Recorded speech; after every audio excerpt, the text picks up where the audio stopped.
Hello ಸ್ನೇಹಿತರೆ, ಮತ್ತೊಂದು ವಿಡಿಯೋಗೆ ಸ್ವಾಗತ.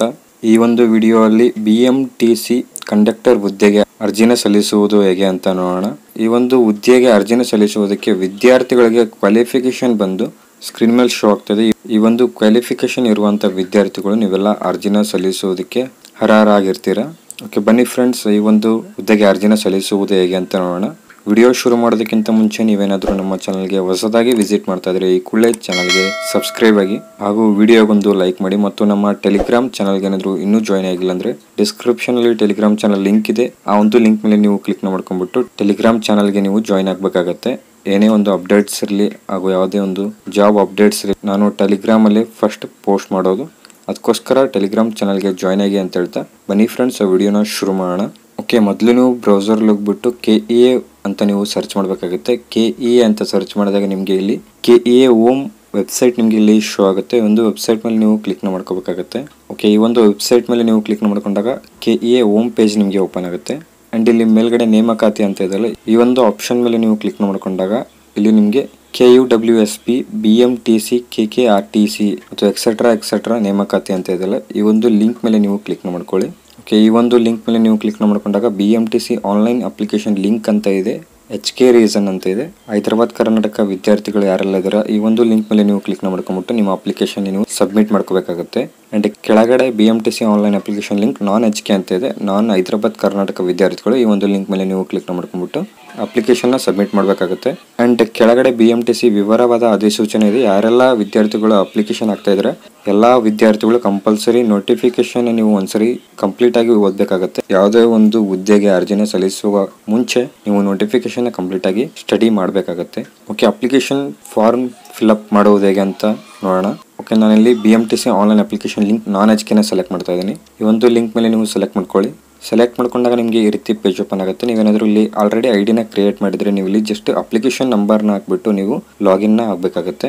ಅಥವಾ ನೀವೇನಾದರೂ ಯಾವುದೇ ಒಂದು ಲಾಗಿನ್ ಐಡಿ ಕ್ರಿಯೇಟ್ ಮಾಡಿಲ್ಲ ಅಂದ್ರೆ ಕೆಳಗಡೆ ಸ್ಕ್ರೋಲ್ ಮಾಡಿಕೊಂಡು ನೀವು ಅಪ್ಲಿಕೆಂಟ್ ರಿಜಿಸ್ಟ್ರೇಷನ್ ಅಂತ ಇದೆಯಲ್ಲ, ಈ ಒಂದು ಆಪ್ಷನ್ ಮೇಲೆ ನೀವು ಕ್ಲಿಕ್ ಮಾಡ್ಕೊಳ್ಳಿ. ಓಕೆ, ಈ ಒಂದು ಆಪ್ಷನ್ ಮೇಲೆ ನೀವು ಕ್ಲಿಕ್ ಮಾಡ್ಕೊಂಡಾಗ ನಿಮಗೆ ಫಾರ್ಮ್ ಫಿಲ್ಲಿಂಗ್ ಪೇಜ್ ಓಪನ್ ಆಗುತ್ತೆ. ಇಲ್ಲಿ ನೀವು ಡಿಪಾರ್ಟ್ಮೆಂಟ್ನ ಸೆಲೆಕ್ಟ್ ಮಾಡ್ಕೋಬೇಕಾಗುತ್ತೆ. ಡಿಪಾರ್ಟ್ಮೆಂಟ್ನ ನೀವು ಇಲ್ಲಿ BMTC ನಂಬರ್ ED ಅಂತ ಇದೆಯಲ್ಲ ಇದನ್ನ ನೀವು ಸೆಲೆಕ್ಟ್ ಮಾಡ್ಕೊಳ್ಳಿ. ಸೆಲೆಕ್ಟ್ ಮಾಡ್ಕೊಂಡು ಕೆಳಗಡೆ ಅರ್ಜಿ ಸಲ್ಲಿಸುವ ಪೋಸ್ಟ್ನ ನೀವು ಸೆಲೆಕ್ಟ್ ಮಾಡ್ಕೋಬೇಕಾಗುತ್ತೆ. ಕಂಡಕ್ಟರ್ ರೆಸಿಡ್ಯೂವಲ್ ಅಂತ ಇದೆ ನಾನ್ HK, ಇಲ್ಲಿ ಕಂಡಕ್ಟರ್ ರೆಸಿಡ್ಯೂವಲ್ನ ನೀವು ಸೆಲೆಕ್ಟ್ ಮಾಡ್ಕೊಳ್ಳಿ. ಓಕೆ, ಪೋಸ್ಟ್ನ ಸೆಲೆಕ್ಟ್ ಮಾಡ್ಕೊಂಡಾಗ ಕೆಳಗಡೆ ಇಲ್ಲಿ ನಿಮ್ಮ ಡೀಟೇಲ್ಸ್ ಎಂಟರ್ ಮಾಡೋದಕ್ಕೆ ಇನ್ಫಾರ್ಮೇಷನ್ ಇದೆ. ಅಪ್ಲಿಕೆಂಟ್ ಫುಲ್ ನೇಮ್ ಬಂದು ಫಾದರ್ ನೇಮ್, ಮದರ್ ನೇಮ್ ಹಾಗೂ ನಿಮ್ಮ ನೇಮ್ ಬಂದ್ಬಿಟ್ಟು SSLC ಮಾರ್ಕ್ಸ್ ಕಾರ್ಡಲ್ಲಿ ಇರುವಾಗೆ ನೀವು ಎಂಟರ್ ಮಾಡಿ ಅಂತ ಇವರು ಹೇಳ್ತಾ ಇದ್ದಾರೆ. ಅದಕ್ಕೋಸ್ಕರ ನೀವು SSLC ಮಾರ್ಕ್ಸ್ ಕಾರ್ಡಲ್ಲಿ ಇರುವಾಗೆ ನಿಮ್ಮ ನೇಮ್ ಹಾಗೂ ನಿಮ್ಮ ಫಾದರ್ ಮದರ್ ನೇಮ್ನ ನೀವು ಇಲ್ಲಿ ಎಂಟರ್ ಮಾಡಬೇಕಾಗುತ್ತೆ. ಓಕೆ, ಇಲ್ಲಿ ಅಪ್ಲಿಕೆಂಟ್ಸ್ ನೇಮ್ ಅಂತ ಇದೆ, ನಿಮ್ಮ ನೇಮ್ನ ನೀವು ಎಂಟರ್ ಮಾಡ್ಕೋಬೇಕಾಗುತ್ತೆ. ನೇಮ್ನ ಎಂಟರ್ ಮಾಡ್ಕೊಂಡು ಡೇಟ್ ಆಫ್ ಬರ್ತ್ ಅಂತ ಇದೆ, ನಿಮ್ಮ ಡೇಟ್ ಆಫ್ ಬರ್ತ್ನ ನೀವು ಎಂಟರ್ ಮಾಡ್ಕೊಳ್ಳಿ. ಅದಾದ್ಮೇಲೆ ಮದರ್ಸ್ ನೇಮ್ ಅಂತ ಇದೆ, ನಿಮ್ಮ ಮದರ್ಸ್ ನೇಮ್ನ ನೀವು ಇಲ್ಲಿ ಎಂಟರ್ ಮಾಡ್ಕೊಳ್ಳಿ. ಮದರ್ಸ್ ನೇಮ್ನ ಎಂಟರ್ ಮಾಡ್ಕೊಂಡ್ಬಿಟ್ಟು ಫಾದರ್ಸ್ ನೇಮ್ ಅಂತ ಇದೆ, ನಿಮ್ಮ ಫಾದರ್ ನೇಮ್ನ ನೀವು ಎಂಟರ್ ಮಾಡ್ಕೊಳ್ಳಿ. ಎಂಟರ್ ಮಾಡ್ಕೊಂಡು ಕೆಳಗಡೆ ಜೆಂಡರ್ ಅಂತ ಇದೆ, ನಿಮ್ಮ ಜೆಂಡರ್ನ ನೀವು ಸೆಲೆಕ್ಟ್ ಮಾಡ್ಕೊಳ್ಳಿ. ಜೆಂಡರ್ನ ಸೆಲೆಕ್ಟ್ ಮಾಡ್ಕೊಂಡು ಹೈಟ್ ಅಂತ ಇದೆ, ನೀವು ನಿಮ್ಮ ಹೈಟ್ನ ನೀವು ಚೂಸ್ ಮಾಡಬೇಕಾಗುತ್ತೆ. ನಿಮ್ಮ ಹೈಟ್ನ ನೀವು ಚೂಸ್ ಮಾಡಿಕೊಂಡು ನಿಮ್ಮ ಪರ್ಮನೆಂಟ್ ಅಡ್ರೆಸ್ನ ನೀವು ಇಲ್ಲಿ ಎಂಟರ್ ಮಾಡಬೇಕಾಗುತ್ತೆ. ನಿಮ್ಮ ಆಧಾರ್ ಕಾರ್ಡಲ್ಲಿ ಇರುವಾಗೆ ಆಸ್ ಇಟ್ ಇಸ್ ನಿಮ್ಮ ಪರ್ಮನೆಂಟ್ ಅಡ್ರೆಸ್ನ ನೀವು ಇಲ್ಲಿ ಟೈಪ್ ಮಾಡ್ಕೊಳ್ಳಿ. ಓಕೆ, ಪರ್ಮನೆಂಟ್ ಅಡ್ರೆಸ್ನ ನೀವು ಟೈಪ್ ಮಾಡ್ಕೊಂಡು ಕೆಳಗಡೆ ಡಿಸ್ಟಿಕ್ ಅಂತ ಇದೆ, ನಿಮ್ಮ ಡಿಸ್ಟಿಕ್ನ ಸೆಲೆಕ್ಟ್ ಮಾಡ್ಕೊಳ್ಳಿ. ಡಿಸ್ಟಿಕ್ನ ಸೆಲೆಕ್ಟ್ ಮಾಡ್ಕೊಂಡು ನಿಮ್ಮ ತಾಲೂಕನ್ನ ಸೆಲೆಕ್ಟ್ ಮಾಡ್ಕೊಳ್ಳಿ. ತಾಲೂಕನ್ನ ಸೆಲೆಕ್ಟ್ ಮಾಡ್ಕೊಂಡು ಸ್ಟೇಟ್ ಅಂತ ಇದೆ, ನಿಮ್ಮ ಸ್ಟೇಟ್ನ ಸೆಲೆಕ್ಟ್ ಮಾಡ್ಕೊಳ್ಳಿ. ಸ್ಟೇಟ್ನ ಸೆಲೆಕ್ಟ್ ಮಾಡ್ಕೊಂಡು ಪಿನ್ ಕೋಡ್ ಇದೆ, ನಿಮ್ಮ ಊರಿನ ಪಿನ್ ಕೋಡ್ನ ನೀವು ಇಲ್ಲಿ ಎಂಟರ್ ಮಾಡ್ಕೊಳ್ಳಿ. ಪಿನ್ ಕೋಡ್ನ ಎಂಟರ್ ಮಾಡ್ಕೊಂಡ್ಬಿಟ್ಟು ಕೆಳಗಡೆ is permanent address same as resident address for communication purpose ಅಂತ ಇದೆ. ನೀವೇನಾದರೂ ಪರ್ಮನೆಂಟ್ ಅಡ್ರೆಸ್ ಅಲ್ಲಿ ಏನಾದರೂ ವಾಸ ಮಾಡ್ತಾ ಇದ್ರೆ ನೀವು ಇಲ್ಲಿ ಇದನ್ನು ಸೆಲೆಕ್ಟ್ ಮಾಡ್ಕೊಂಡಾಗ ಆಟೋಮೆಟಿಕ್ ಆಗಿ ನಿಮ್ಮ ಪರ್ಮನೆಂಟ್ ಅಡ್ರೆಸ್ ಹಾಗೂ ಕಮ್ಯುನಿಕೇಶನ್ ಅಡ್ರೆಸ್ ಇಲ್ಲಿ ಆಟೋಮೆಟಿಕ್ ಆಗಿ ಫೆಚ್ ಆಗುತ್ತೆ. ಅಥವಾ ನೀವೇನಾದರೂ ನಿಮ್ಮ ಪರ್ಮನೆಂಟ್ ಅಡ್ರೆಸ್ ಬಿಟ್ಟು ಬೇರೆ ಒಂದು ಅಡ್ರೆಸ್ ಅಲ್ಲಿ ಏನಾದರೂ ಇದ್ರೆ ನೀವು ಈ ಫೀಲ್ಡ್ ಅಲ್ಲಿ ನೀವು ಇರುವಂತ ಅಡ್ರೆಸ್, ನಿಮ್ಮ ಕಮ್ಯುನಿಕೇಶನ್ ಅಡ್ರೆಸ್ನ ನೀವು ಸೆಪರೇಟ್ ಆಗಿ ಎಂಟರ್ ಮಾಡಬೇಕಾಗುತ್ತೆ. ಓಕೆ, ಅಡ್ರೆಸ್ನ ಟೈಪ್ ಮಾಡಿಕೊಂಡು ಇಮೇಲ್ ಹಾಗೂ ಮೊಬೈಲ್ ನಂಬರ್ ಅಂತ ಇದೆ, ನಿಮ್ಮ ಆಕ್ಟಿವ್ ಇರುವಂಥ ಇಮೇಲ್ ಐಡಿನ ನೀವು ಇಲ್ಲಿ ಎಂಟರ್ ಮಾಡ್ಕೋಬೇಕಾಗುತ್ತೆ. ಹಾಗೂ ನಿಮ್ಮ ಆಕ್ಟಿವ್ ಇರುವಂಥ ನಿಮ್ಮ ಮೊಬೈಲ್ ನಂಬರ್ನ ನೀವು ಇಲ್ಲಿ ಎಂಟರ್ ಮಾಡ್ಕೋಬೇಕಾಗುತ್ತೆ. ಮೊಬೈಲ್ ನಂಬರ್ನ ಎಂಟರ್ ಮಾಡ್ಕೊಂಡ್ಬಿಟ್ಟು ಸೈಡಲ್ಲಿ enter last 4 digit of Aadhaar number ಅಂತ ಇದೆ, ನಿಮ್ಮ ಆಧಾರ್ ಕಾರ್ಡ್ ಲಾಸ್ಟ್ 4 ಡಿಜಿಟ್ ನಂಬರ್ಸ್ನ ನೀವು ಎಂಟರ್ ಮಾಡಬೇಕಾಗುತ್ತೆ. ಓಕೆ, ಆಧಾರ್ ಕಾರ್ಡ್ ನಂಬರ್ನ ಎಂಟರ್ ಮಾಡ್ಕೊಂಡ್ಬಿಟ್ಟು ಕೆಳಗಡೆ SSLC ಬೋರ್ಡ್ನ ನೀವು ಸೆಲೆಕ್ಟ್ ಮಾಡ್ಕೋಬೇಕಾಗುತ್ತೆ. ಇಲ್ಲಿ ನಿಮಗೆ SSLC, ICSC, CBSE and others ಅಂತ ಇದೆ. ನೀವೇನಾದರೂ ಸ್ಟೇಟ್ ಬೋರ್ಡ್ ಆಗಿದ್ರೆ ನೀವು SSLCನ ಚೂಸ್ ಮಾಡ್ಕೊಳ್ಳಿ, ಅಥವಾ ನೀವೇನಾದರೂ CBSE ಆಗಿದ್ರೆ ನೀವು CBSEನ ಚೂಸ್ ಮಾಡ್ಕೊಳ್ಳಿ. ಓಕೆ, SSLC ಡೀಟೇಲ್ಸ್ನ ನೀವು ಚೂಸ್ ಮಾಡಿಕೊಂಡು SSLC ರಿಜಿಸ್ಟರ್ ನಂಬರ್ ಅಂತ ಇದೆ, ನಿಮ್ಮ SSLCಯ ರಿಜಿಸ್ಟರ್ ನಂಬರ್ನ ನೀವು ಎಂಟರ್ ಮಾಡ್ಕೊಳ್ಳಿ. ರಿಜಿಸ್ಟರ್ ನಂಬರ್ನ ಎಂಟರ್ ಮಾಡ್ಕೊಂಡ್ಬಿಟ್ಟು ನಿಮ್ಮ SSLCಯ ಪಾಸಿಂಗ್ ಇಯರ್ನ ನೀವು ಇಲ್ಲಿ ಎಂಟರ್ ಮಾಡ್ಕೊಳ್ಳಿ. ಪಾಸಿಂಗ್ ಇಯರ್ನ ಎಂಟರ್ ಮಾಡಿಕೊಂಡು SSLC ಸ್ಕೂಲ್ ಕೋಡ್ ಅಂತ ಇದೆ, ಈ ಒಂದು ಫೀಲ್ಡಲ್ಲಿ ನಿಮ್ಮ ಒಂದು ಸ್ಕೂಲ್ ಕೋಡ್ನ ನೀವು ಎಂಟರ್ ಮಾಡ್ಕೋಬೇಕಾಗುತ್ತೆ. ಈ ಫೀಲ್ಡ್ ಬಂದು ಮ್ಯಾಂಡೇಟರಿ ಇಲ್ಲ, ನೀವು ಎಂಟರ್ ಮಾಡಿದ್ರೂ ನಡೆಯುತ್ತೆ, ಮಾಡಿಲ್ಲ ಅಂದ್ರೂ ನಡೆಯುತ್ತೆ. ಈ ಫೀಲ್ಡ್ನ ನೀವು ಸ್ಕಿಪ್ ಮಾಡಿ ಅಥವಾ ಕೋಡ್ ಇದ್ರೆ ನೀವು ಕೋಡ್ನ ಎಂಟರ್ ಮಾಡ್ಕೊಳ್ಳಿ. ಓಕೆ, ಎಂಟರ್ ಮಾಡಿಕೊಂಡು ಕೆಳಗಡೆ ರಿಸರ್ವೇಷನ್ ಆ್ಯಂಡ್ ಕ್ಲೈಮ್ಸ್ ಅಂತ ಇದೆ ಆ್ಯಂಡ್ ಕ್ಯಾಟಗರಿ ಅಂತ ಇದೆ, ನಿಮ್ಮ ಒಂದು ಕ್ಯಾಟಗರಿನ ನೀವು ಇಲ್ಲಿ ಚೂಸ್ ಮಾಡಬೇಕಾಗುತ್ತೆ. ಆ್ಯಂಡ್ ಇಲ್ಲಿ ಹಲವಾರು ಕ್ಯಾಟಗರಿಗಳಿವೆ, ನಿಮ್ಮ ಕ್ಯಾಟಗರಿನ ನೀವು ಇಲ್ಲಿ ಚೂಸ್ ಮಾಡಬೇಕಾಗುತ್ತೆ. SC ST category 1 2A 2B ಆಗಿರ್ಬೋದು. ನಿಮ್ಮ ಕ್ಯಾಟಗರಿನ ನೀವು ಇಲ್ಲಿ ಕರೆಕ್ಟಾಗಿ ಸೆಲೆಕ್ಟ್ ಮಾಡ್ಕೋಬೇಕಾಗುತ್ತೆ. ಕ್ಯಾಟಗರಿನ ಸೆಲೆಕ್ಟ್ ಮಾಡಿಕೊಂಡು RD ನಂಬರ್ ಅಂತ ಇದೆ, ನಿಮ್ಮ RD ನಂಬರ್ನ ನೀವು ಇಲ್ಲಿ ಎಂಟರ್ ಮಾಡಬೇಕಾಗುತ್ತೆ. RD ನಂಬರ್ನ ಎಂಟರ್ ಮಾಡ್ಕೊಂಡ್ಬಿಟ್ಟು ನಿಮ್ಮ ಕ್ಯಾಸ್ಟ್ ನೇಮ್ನ ನೀವು ಇಲ್ಲಿ ಎಂಟರ್ ಮಾಡ್ಕೋಬೇಕಾಗುತ್ತೆ. ಕ್ಯಾಸ್ಟ್ ನೇಮ್ನ ಎಂಟರ್ ಮಾಡ್ಕೊಂಡ್ಬಿಟ್ಟು RD ಸರ್ಟಿಫಿಕೇಟ್ ಇಶ್ಯೂಡ್ ಡೇಟ್ ಅಂತ ಇದೆ, ನಿಮ್ಮ ಒಂದು ಸರ್ಟಿಫಿಕೇಟ್ ಇಶ್ಯೂ ಡೇಟ್ನ ನೀವು ಇಲ್ಲಿ ಎಂಟರ್ ಮಾಡಬೇಕಾಗುತ್ತೆ. ಈ ಒಂದು ಡೀಟೇಲ್ಸ್ ಎಲ್ಲ ನಿಮ್ಮ ಕ್ಯಾಸ್ಟ್ ಸರ್ಟಿಫಿಕೇಟ್ ಅಲ್ಲಿ ಇರುತ್ತೆ, ನೀಟಾಗಿ ನೀವು ನೋಡಿಕೊಂಡು ನೀವು ಡೇಟ್ನ ಎಂಟರ್ ಮಾಡ್ಕೋಬೇಕಾಗುತ್ತೆ. ಡೇಟ್ನ ಎಂಟರ್ ಮಾಡ್ಕೊಂಡ್ಬಿಟ್ಟು ಆ್ಯನ್ಯುವಲ್ ಇನ್ಕಮ್ ಅಂತ ಇದೆ, ನಿಮ್ಮ ಇನ್ಕಮ್ ಸರ್ಟಿಫಿಕೇಟಲ್ಲಿ ಎಷ್ಟು ಇನ್ಕಮ್ ಇದೆ ಅಷ್ಟು ಇನ್ಕಮ್ನ ನೀವು ಇಲ್ಲಿ ಎಂಟರ್ ಮಾಡ್ಕೋಬೇಕಾಗುತ್ತೆ.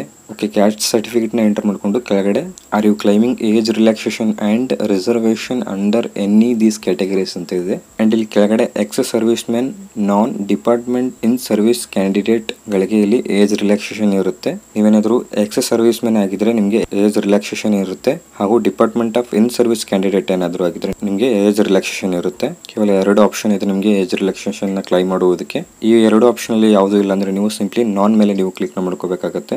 ನಾನ್ ಮೇಲೆ ನೀವು ಕ್ಲಿಕ್ ಮಾಡ್ಕೊಂಡು ಕೆಳಗಡೆ are you claiming reservation under ಅಂತ ಇದೆ, ನೀವೇನಾದರೂ ರೂರಲ್ ಅಪ್ಲಿಕೆಂಟ್ ಆಗಿದ್ರೆ ನೀವು ಇಲ್ಲಿ ರೂರಲ್ ಚೆಕ್ ಬಾಕ್ಸ್ ಮೇಲೆ ನೀವು ಕ್ಲಿಕ್ ಮಾಡ್ಕೊಳ್ಳಿ. ಹಾಗೂ ಕನ್ನಡ ಮೀಡಿಯಂ ಸ್ಟೂಡೆಂಟ್ ಏನಾದರೂ ಆಗಿದ್ರೆ ನೀವು ಕನ್ನಡ ಮೀಡಿಯಂ ಚೆಕ್ ಬಾಕ್ಸ್ ಮೇಲೆ ನೀವು ಕ್ಲಿಕ್ ಮಾಡ್ಕೊಳ್ಳಿ. ಅಂಡ್ ಕೆಳಗಡೆ ಪ್ರೊಜೆಕ್ಟ್ ಡಿಸ್ಪ್ಲೇಸ್ಡ್ ಪರ್ಸನ್ ಆಗಿದ್ರೆ ನೀವು ಅಂಗವಿಕಲ ವಿದ್ಯಾರ್ಥಿ ಆಗಿದ್ರೆ ನೀವು ಇಲ್ಲಿ ಈ ಒಂದು ಚೆಕ್ ಬಾಕ್ಸ್ ಮೇಲೆ ನೀವು ಕ್ಲಿಕ್ ಮಾಡ್ಕೋಬೇಕಾಗುತ್ತೆ.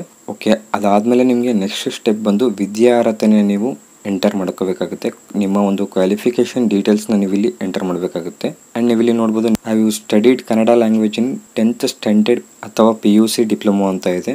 ನೀವು 10th ಸ್ಟ್ಯಾಂಡರ್ಡಲ್ಲಿ ಸ್ಟಡಿ ಮಾಡಿರುವಂಥ ಕನ್ನಡ ಲ್ಯಾಂಗ್ವೇಜ್ ಬಂದು ಫಸ್ಟ್ ಲ್ಯಾಂಗ್ವೇಜಾ, ಸೆಕೆಂಡ್ ಲ್ಯಾಂಗ್ವೇಜಾ ಅಥವಾ ಥರ್ಡ್ ಲ್ಯಾಂಗ್ವೇಜ್ ಅಂತ ಇದೆ. ಆ್ಯಂಡ್ ಕನ್ನಡ ಸಬ್ಜೆಕ್ಟ್ನ ನೀವು ಯಾವೊಂದು ಲ್ಯಾಂಗ್ವೇಜಲ್ಲಿ ಸ್ಟಡಿ ಮಾಡಿದ್ದೀರ ಅಂತ ಇಲ್ಲಿ ನೀವು ಸೆಲೆಕ್ಟ್ ಮಾಡ್ಕೋಬೇಕಾಗುತ್ತೆ. ನೀವೇನಾದರೂ ಕನ್ನಡ ಲ್ಯಾಂಗ್ವೇಜ್ನ ಫಸ್ಟ್ ಲ್ಯಾಂಗ್ವೇಜ್ ಆಗಿ ಸ್ಟಡಿ ಮಾಡಿದರೆ ನೀವು ಇಲ್ಲಿ ಫಸ್ಟ್ ಲ್ಯಾಂಗ್ವೇಜ್ನ ಸೆಲೆಕ್ಟ್ ಮಾಡ್ಕೊಳ್ಳಿ, ಅಥವಾ ಕನ್ನಡ ಲ್ಯಾಂಗ್ವೇಜ್ನ ನೀವು ಸೆಕೆಂಡ್ ಲ್ಯಾಂಗ್ವೇಜ್ ಆಗಿ ನೀವು ಸ್ಟಡಿ ಮಾಡಿದರೆ ನೀವು ಸೆಕೆಂಡ್ ಲ್ಯಾಂಗ್ವೇಜ್ನ ನೀವು ಸೆಲೆಕ್ಟ್ ಮಾಡ್ಕೊಳ್ಳಿ. ಇದು ಅವರವರ ಸ್ಕೂಲ್ ಮೇಲೆ ಡಿಪೆಂಡ್ ಆಗಿರುತ್ತೆ. ಯಾವೊಂದು ಲ್ಯಾಂಗ್ವೇಜಲ್ಲಿ ನಾವು ಸ್ಟಡಿ ಮಾಡಿದ್ದೀವಿ ಅಂತ ನೀಟಾಗಿ ಚೆಕ್ ಮಾಡಿಕೊಂಡು ನೀವು ಇಲ್ಲಿ ಸೆಲೆಕ್ಟ್ ಮಾಡ್ಕೋಬೇಕಾಗುತ್ತೆ. ಸೆಲೆಕ್ಟ್ ಮಾಡಿಕೊಂಡು ಕೆಳಗಡೆ ಕ್ವಾಲಿಫಿಕೇಷನ್ನ ನೀವು ಇಲ್ಲಿ ಸೆಲೆಕ್ಟ್ ಮಾಡ್ಕೋಬೇಕಾಗುತ್ತೆ. ಆ್ಯಂಡ್ ಕ್ವಾಲಿಫಿಕೇಷನ್ ಬಂದು ನಿಮಗೆ second PUC arts, science, commerce students application submit ಮಾಡಬಹುದು. ಹಾಗೂ 10+2 CBSE second year CBSE complete ಮಾಡಿರುವಂಥ ವಿದ್ಯಾರ್ಥಿಗಳು ಕೂಡ ಈ ಒಂದು ಜಾಬ್ಗೆ ಅಪ್ಲಿಕೇಶನ್ ಹಾಕ್ಬೋದು. And second year ICSE complete ಮಾಡಿರುವಂಥ ವಿದ್ಯಾರ್ಥಿಗಳು ಕೂಡ ಈ ಒಂದು ಜಾಬ್ಗೆ ಅಪ್ಲಿಕೇಶನ್ ಹಾಕ್ಬೋದು. ಮತ್ತು ಲಾಸ್ಟ್ ಬಟ್ ನಾಟ್ ಲಿಸ್ಟ್ 3 ವರ್ಷ diploma in technical education complete ಮಾಡಿರುವಂಥ ವಿದ್ಯಾರ್ಥಿಗಳು ಕೂಡ ಈ ಒಂದು ಜಾಬ್ಗೆ ಅಪ್ಲಿಕೇಶನ್ ಹಾಕ್ಬೋದು. ಇಲ್ಲಿ ನಿಮ್ಮ ಕೋರ್ಸ್ನ ನೀವು ಸೆಲೆಕ್ಟ್ ಮಾಡ್ಕೋಬೇಕಾಗತ್ತೆ. ಓಕೆ, ಕೋರ್ಸ್ನ ಸೆಲೆಕ್ಟ್ ಮಾಡಿಕೊಂಡು ನೆಕ್ಸ್ಟ್ ಸ್ಟೆಪ್ ನಿಮಗೆ 12th ರಿಜಿಸ್ಟ್ರೇಷನ್ ನಂಬರ್ನ ನೀವು ಇಲ್ಲಿ ಎಂಟರ್ ಮಾಡ್ಕೋಬೇಕಾಗುತ್ತೆ. ರಿಜಿಸ್ಟ್ರೇಷನ್ ನಂಬರ್ನ ನೀವು ಎಂಟರ್ ಮಾಡ್ಕೊಂಡ್ಬಿಟ್ಟು ನಿಮ್ಮ 12th ಪಾಸಿಂಗ್ ಇಯರ್ನ ನೀವು ಇಲ್ಲಿ ಎಂಟರ್ ಮಾಡ್ಕೋಬೇಕಾಗತ್ತೆ. ಪಾಸಿಂಗ್ ಇಯರ್ನ ಎಂಟರ್ ಮಾಡ್ಕೊಂಡ್ಬಿಟ್ಟು ನಿಮ್ಮ ಸೆಕೆಂಡ್ PU ಕಾಲೇಜ್ ಕೋಡ್ನ ನೀವು ಇಲ್ಲಿ ಎಂಟರ್ ಮಾಡ್ಕೋಬೇಕಾಗುತ್ತೆ. ಆಗಲೇ ಹೇಳಿರುವ ಹಾಗೆ ಈ ಒಂದು ಫೀಲ್ಡ್ ಮ್ಯಾಂಡೇಟರಿ ಇರುವುದಿಲ್ಲ, ನೀವು ಇದನ್ನು ಸ್ಕಿಪ್ ಬೇಕಾದರೂ ಮಾಡ್ಬೋದು. ಓಕೆ, ಇಷ್ಟೆಲ್ಲ ಎಂಟರ್ ಮಾಡಿಕೊಂಡು ಕೆಳಗಡೆ ಪರ್ಸೆಂಟೇಜ್ ಅಥವಾ CGPAನ ನೀವು ಸೆಲೆಕ್ಟ್ ಮಾಡ್ಕೋಬೇಕಾಗತ್ತೆ. ಆಲ್ಮೋಸ್ಟ್ ಎಲ್ಲ ವಿದ್ಯಾರ್ಥಿಗಳು ಸ್ಟೇಟ್ ಬೋರ್ಡಲ್ಲಿ ಸ್ಟಡಿ ಮಾಡಿರೋದ್ರಿಂದ ಪರ್ಸೆಂಟೇಜೇ ಇರುತ್ತೆ, ಪರ್ಸೆಂಟೇಜ್ನ ನೀವು ಸೆಲೆಕ್ಟ್ ಮಾಡ್ಕೊಳ್ಳಿ. ಸೈಡಲ್ಲಿ certificate obtained from board university ಅಂತಿದೆ, ನಿಮ್ಮ ಯೂನಿವರ್ಸಿಟಿ ಬೋರ್ಡ್ ನೇಮ್ನ ನೀವು ಇಲ್ಲಿ ಎಂಟರ್ ಮಾಡ್ಕೋಬೇಕಾಗುತ್ತೆ. Pre university of education Karnataka ಅಂತ ನೀವು ಇಲ್ಲಿ ಸ್ಟೇಟ್ ಬೋರ್ಡಲ್ಲಿ ಸ್ಟಡಿ ಮಾಡಿರುವಂಥ ವಿದ್ಯಾರ್ಥಿಗಳು ಎಂಟರ್ ಮಾಡ್ಕೋಬೇಕಾಗುತ್ತೆ. CBSE ಸ್ಟೂಡೆಂಟ್ಸ್ ಏನಾದರೂ ಆಗಿದ್ದರೆ ನೀವು ನಿಮ್ಮ ಸೆಕೆಂಡ್ PUC ಮಾರ್ಕ್ಸ್ ಕಾರ್ಡಲ್ಲಿ ಹೇಗಿರುತ್ತೆ ಅದೇ ರೀತಿ ನೀವು ಎಂಟರ್ ಮಾಡ್ಕೋಬೇಕಾಗುತ್ತೆ. ಓಕೆ, ಅದಾದಮೇಲೆ ನಿಮ್ಮ ಕಾಲೇಜ್ ನೇಮ್ನ ನೀವು ಇಲ್ಲಿ ಎಂಟರ್ ಮಾಡ್ಕೋಬೇಕಾಗುತ್ತೆ. ಕಾಲೇಜ್ ನೇಮ್ನ ಎಂಟರ್ ಮಾಡ್ಕೊಂಡ್ಬಿಟ್ಟು ಕೆಳಗಡೆ ಮ್ಯಾಕ್ಸಿಮಮ್ ಮಾರ್ಕ್ಸ್ ಅಂತ ಇದೆ, ನಿಮ್ಮ ಸೆಕೆಂಡ್ PUCಯ ಮ್ಯಾಕ್ಸಿಮಮ್ ಮಾರ್ಕ್ಸ್ನ ನೀವು ಇಲ್ಲಿ ಎಂಟರ್ ಮಾಡ್ಕೋಬೇಕಾಗುತ್ತೆ. ಮ್ಯಾಕ್ಸಿಮಮ್ ಮಾರ್ಕ್ಸ್ನ ಎಂಟರ್ ಮಾಡ್ಕೊಂಡ್ಬಿಟ್ಟು ಸೈಡಲ್ಲಿ ಅಪ್ಟೈನ್ಡ್ ಮಾರ್ಕ್ಸ್ ಅಂತ ಇದೆ, ನೀವು ಗಳಿಸಿರುವಂಥ ಅಂಕಗಳನ್ನು ನೀವು ಇಲ್ಲಿ ಎಂಟರ್ ಮಾಡ್ಕೋಬೇಕಾಗುತ್ತೆ. ಎಲ್ಲ ಒಂದು ಮಾರ್ಕ್ಸ್ನ ಎಂಟರ್ ಮಾಡ್ಕೊಂಡಾಗ ಪರ್ಸೆಂಟೇಜ್ ಇಲ್ಲಿ ಆಟೋಮೆಟಿಕ್ಕಾಗಿ ಶೋ ಆಗುತ್ತೆ. ಆ್ಯಂಡ್ ಶೋ ಆದಾಗ ಡಿಪ್ಲೊಮೊ ಸ್ಟಡಿ ಮಾಡಿರೋಂಥ ವಿದ್ಯಾರ್ಥಿಗಳಿಗೆ ಒಂದು ಇನ್ಫಾರ್ಮೇಷನ್ನ ಕೊಟ್ಟಿದ್ದಾರೆ ಕೆಳಗಡೆ. Diploma holders should enter all semesters total obtained marks and total maximum marks ಅಂತಿದೆ. ಡಿಪ್ಲೊಮಾ ಕ್ಯಾಂಡಿಡೇಟ್ಸ್ ಏನಾದರೂ ಅಪ್ಲೈ ಮಾಡ್ತಾ ಇದ್ರೆ ನಿಮ್ಮ ಎಲ್ಲ ಒಂದು ಸೆಮಿಸ್ಟರ್ಸ್ ಮಾರ್ಕ್ಸ್ನ ನೀವು ಇಲ್ಲಿ ಕಂಪಲ್ಸರಿ ಎಂಟರ್ ಮಾಡ್ಕೋಬೇಕಾಗುತ್ತೆ. ಅಂಡ್ ಡಿಪ್ಲೊಮಾ ಸ್ಟೂಡೆಂಟ್ಸ್ ಯಾರೆಲ್ಲ ಇದ್ದಾರೆ ಈ ಒಂದು ಫೀಲ್ಡ್ಸ್ನ ನೀವು ಕಂಪ್ಲೀಟ್ ಆಗಿ ಎಲ್ಲ ಒಂದು ಸೆಮಿಸ್ಟರ್ಸ್ ಡೀಟೇಲ್ಸ್ನ ನೀವು ಕಂಪ್ಲೀಟ್ ಆಗಿ ಎಂಟರ್ ಮಾಡ್ಕೋಬೇಕಾಗುತ್ತೆ. ಓಕೆ, ಅದಾದಮೇಲೆ ಸೆಲೆಕ್ಟ್ ಎಕ್ಸಾಮ್ ಸೆಂಟರ್ ಅಂತಿದೆ. ನೀವು ಯಾವ ಒಂದು ಡಿಸ್ಟಿಕ್ಕಲ್ಲಿ ನೀವು ಎಕ್ಸಾಮ್ನ ಕಂಡಕ್ಟ್ ಮಾಡ್ಬೇಕು ಅಂದ್ಕೊಂಡಿದ್ದೀರಾ ಆ ಒಂದು ಡಿಸ್ಟಿಕ್ನ ನೀವು ಇಲ್ಲಿ ಸೆಲೆಕ್ಟ್ ಮಾಡ್ಕೋಬೇಕಾಗುತ್ತೆ. ಓಕೆ, ನಿಮ್ಮ ಎಕ್ಸಾಮ್ ಸೆಂಟರ್ನ ಸೆಲೆಕ್ಟ್ ಮಾಡಿಕೊಂಡು ಕೆಳಗಡೆ ಕಂಡಕ್ಟರ್ ಲೈಸೆನ್ಸ್ ಡೀಟೇಲ್ಸ್ ಅಂತ ಇದೆ. ನಿಮಗೆ ಕಂಪಲ್ಸರಿ ಈ ಒಂದು ಜಾಬ್ಗೆ ಅಪ್ಲೈ ಮಾಡುವುದಕ್ಕೆ ಕಂಡಕ್ಟರ್ ಲೈಸೆನ್ಸ್ ಬೇಕಾಗುತ್ತೆ. ಆ್ಯಂಡ್ ಇಲ್ಲಿ ಕಂಡಕ್ಟರ್ ಲೈಸೆನ್ಸ್ ನಂಬರ್ ಅಂತ ಇದೆ. ಕಂಡಕ್ಟರ್ ಲೈಸೆನ್ಸ್ ನಂಬರ್ನ ಎಂಟರ್ ಮಾಡ್ಕೊಳ್ಳಿ. ಲೈಸೆನ್ಸ್ ನಂಬರ್ನ ಎಂಟರ್ ಮಾಡ್ಕೊಂಡ್ಬಿಟ್ಟು ಲೈಸೆನ್ಸ್ ಅಪ್ಟೈನೆಡ್ ಡೇಟ್ ಅಂತ ಇದೆ. ನೀವು ನಿಮ್ಮ ಲೈಸೆನ್ಸ್ನ ಪಡೆದ ದಿನಾಂಕವನ್ನು ನೀವು ಇಲ್ಲಿ ಎಂಟರ್ ಮಾಡ್ಕೋಬೇಕಾಗುತ್ತೆ. ಆ್ಯಂಡ್ ಅದಾದಮೇಲೆ ಲೈಸೆನ್ಸ್ ವ್ಯಾಲಿಡ್ ಅಪ್ ಟು ಅಂತಿದೆ. ನಿಮ್ಮ ಲೈಸೆನ್ಸ್ ಎಲ್ಲಿಯವರೆಗೂ ವ್ಯಾಲಿಡ್ ಇರುತ್ತೆ ಆ ಒಂದು ಡೇಟ್ನ ನೀವು ಈ ಒಂದು ಡೀಟೇಲ್ಸ್ ಎಲ್ಲ ನಿಮ್ಮ ಲೈಸೆನ್ಸಲ್ಲಿ ಇರುತ್ತೆ. ನೀಟಾಗಿ ನೋಡಿಕೊಂಡು ನಿಮ್ಮ ಡೀಟೇಲ್ಸ್ನ ನೀವು ಇಲ್ಲಿ ಎಂಟರ್ ಮಾಡ್ಕೋಬೇಕಾಗುತ್ತೆ. ಓಕೆ, ಅದಾದಮೇಲೆ ಕಂಡಕ್ಟರ್ ಬ್ಯಾಡ್ಜ್ ನಂಬರ್ ಅಂತ ಇದೆ. ನಿಮ್ಮ ಕಂಡಕ್ಟರ್ ಬ್ಯಾಡ್ಜ್ ನಂಬರ್ನ ನೀವು ಇಲ್ಲಿ ಎಂಟರ್ ಮಾಡ್ಕೋಬೇಕಾಗುತ್ತೆ. ಎಂಟರ್ ಮಾಡಿಕೊಂಡು ಲಾಸ್ಟಲ್ಲಿ ನಿಮಗೆ ಕಂಡಕ್ಟರ್ ಬ್ಯಾಡ್ಜ್ ಅಪ್ಟೈನೆಡ್ ಡೇಟ್ ಅಂತಿದೆ. ನಿಮ್ಮ ಕಂಡಕ್ಟರ್ ಬ್ಯಾಡ್ಜ್ ಪಡೆದಿರುವಂಥ ದಿನಾಂಕನ ನೀವು ಇಲ್ಲಿ ಎಂಟರ್ ಮಾಡ್ಕೋಬೇಕಾಗುತ್ತೆ. ಓಕೆ, ಇಷ್ಟೆಲ್ಲ ಎಂಟರ್ ಮಾಡ್ಕೊಂಡ್ಬಿಟ್ಟು ಕೆಳಗಡೆ ನಿಮ್ಮ ಫೋಟೋ ಹಾಗೂ ಸಿಗ್ನೇಚರ್ನ ನೀವು ಇಲ್ಲಿ ಅಪ್ಲೋಡ್ ಮಾಡಬೇಕಾಗುತ್ತೆ. ಫೋಟೋ ಮತ್ತು ಸಿಗ್ನೇಚರ್ ಸೈಜ್ ಬಂದು 50 KB ಇರಬೇಕಾಗುತ್ತೆ. ಆ್ಯಂಡ್ JPG ಫಾರ್ಮ್ಯಾಟಲ್ಲಿ ಇರಬೇಕಾಗುತ್ತೆ. ನಿಮ್ಮ ಫೋಟೋ ಹಾಗೂ ಸಿಗ್ನೇಚರ್ನ ಅಪ್ಲೋಡ್ ಮಾಡಿಕೊಂಡು ಕೆಳಗಡೆ ಡಿಕ್ಲರೇಷನ್ ಇದೆ. ಡಿಕ್ಲರೇಷನ್ ಮೇಲೆ ನೀವು ಕ್ಲಿಕ್ನ ಮಾಡ್ಕೋಬೇಕಾಗುತ್ತೆ.